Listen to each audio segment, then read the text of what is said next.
certified John Lyons, and the method that you're seeing is a John Lyons method. It's how I start all my colts. I want to put 8 essential cues in my horses. What are the 8 essential cues? Going forward, softening my horse's nose. I want to disengage the hips, so why? I can put a one-rein stop in the horse, right? I want to be able to move the shoulders so the horse doesn't shoulder in on me. I want to be able to side pass the horse and also turn the horses on the forehand. Everybody says, my horse shoulders in on me. Well, do more groundwork. What the heck is groundwork? Nobody seems to know what groundwork is. So that's why I'm educating you guys. This is a type of education, type of groundwork. When we get under saddle, we want to be able to do what? Disengage the hip. We want to be able to side pass. We want to be able to collect our horse. We want to be able to move our shoulders. We want to all do this before we get under the saddle. Well, how do we do that? That's what I'm going to show you. The next 3 days, I'm going to be showing you 2 things. I'm going to be showing you how to do it on the ground and then transition it. At the end, on Sunday, I'm going to put it all together for you guys, and we'll show you how to do it. But we're going to have 15 minutes to do this. So here's what we do. First cue is what? Go forward. So let's get the horse going forward. So we put a verbal cue in. Do whatever it takes to get the horse to move forward. You've got to have the horse go around in a circle. Your goal is to soften the horse's nose. Why? Because if you soften the left side, and then you go to the other side, and you soften the right side, guess what? When you go to ride and collect the horse, you have both sides soft, okay? So, again, do not pull the horse forward because you want to drive the horse.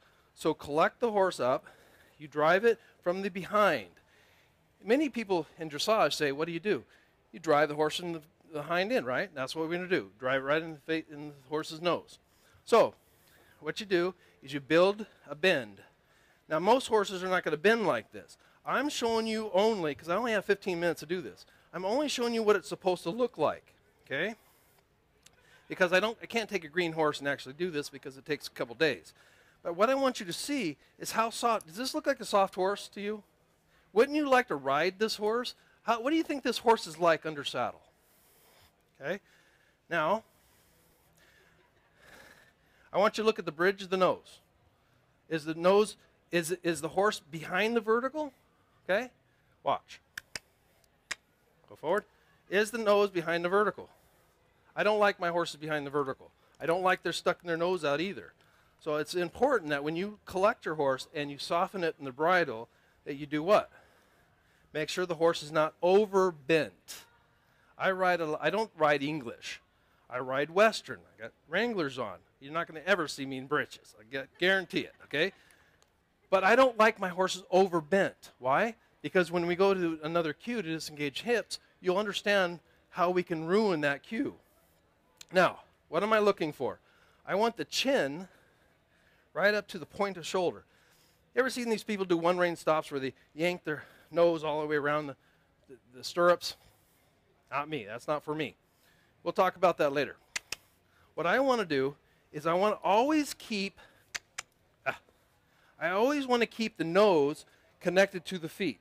If I bend this horse to the rib cage without the feet going, guess what? I have disconnected. I'll show you real quick. When I go to ride this horse under saddle, I want my hands connected to the nose. I want the nose connected to the feet. If I bend the horse to the lateral flexing without the feet going, I'm disconnecting the nose from the feet. I need the nose to teach the horse how to side pass. I need it to know how to do one-rein stops. If I bend the horse to the rib cage and do this lateral flexing, I call it hyper lateral flexing, you screw up the horse for other things later on if you want to go into Western dressage, which is what I'm working on, is Western dressage. All right, so I want the nose closer to the point of shoulder. Okay, now how do I get a horse this soft? You got to do what it takes. I can't. That's what I have a DVD for. That's why it's on the DVD, so you can learn how to do this. I'm just showing you what it looks like. Okay, I only have 15 minutes. So the idea is to drive the horse up into the face, pull the face out to the point of shoulder, then wait for the horse to soften, and then release. But I don't release the nose all the way. I only give the horse this much relief. Okay? That's how I get the collection. That's how I want to build this muscle here. This is the muscle I want to build. I don't want to build this muscle. So by building this muscle here, come on, go forward. No, don't. There you go.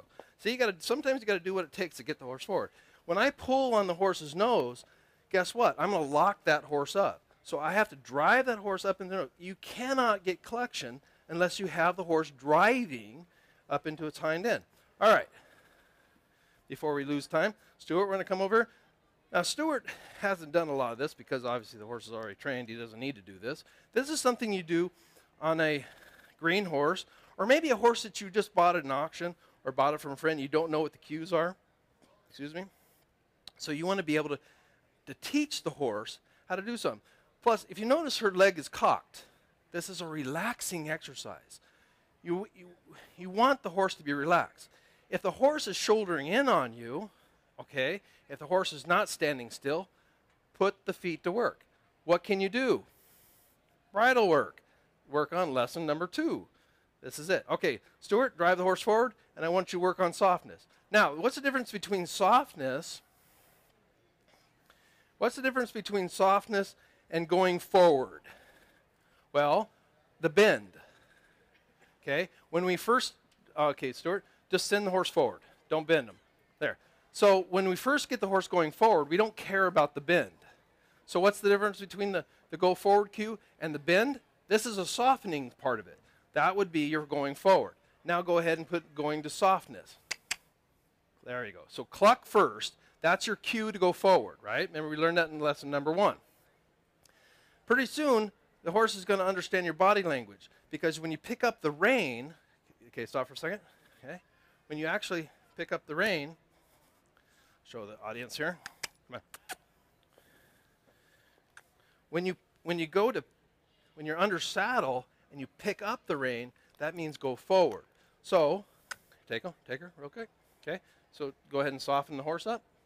Okay, so when would I do this? If my horse is being a dink, and I'm at a trailhead for the first time, and she's not standing still for me, I'm going to take the energy that she's given me with the feet, I'm going to put it to something that I can use under saddle, where I'm safe. I'm safer on the ground here than I am here, than if I was under saddle.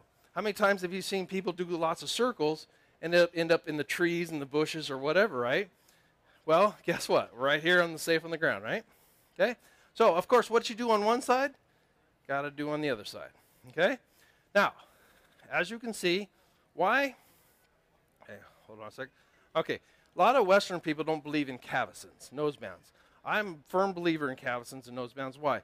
Because I don't want the horse to escape my hands. You're putting in a cue, and horses are going to pull and twist. I don't want to give them an excuse to escape by gaping their mouth. If I keep their mouth shut, I can say to the horse, no, that was the wrong response. And then pretty soon, you build softness through the head neck. Okay, go ahead and go forward. Good. Always, I like verbal cues. In dressage, if you're riding dressage, this can be used for dressage. I don't ride dressage, but I am working on Western dressage. And I like verbal cues. It's gonna it screws it up with people that are in dressage. But you can change that cue, obviously. All I'm doing is helping you guys establish this softness here.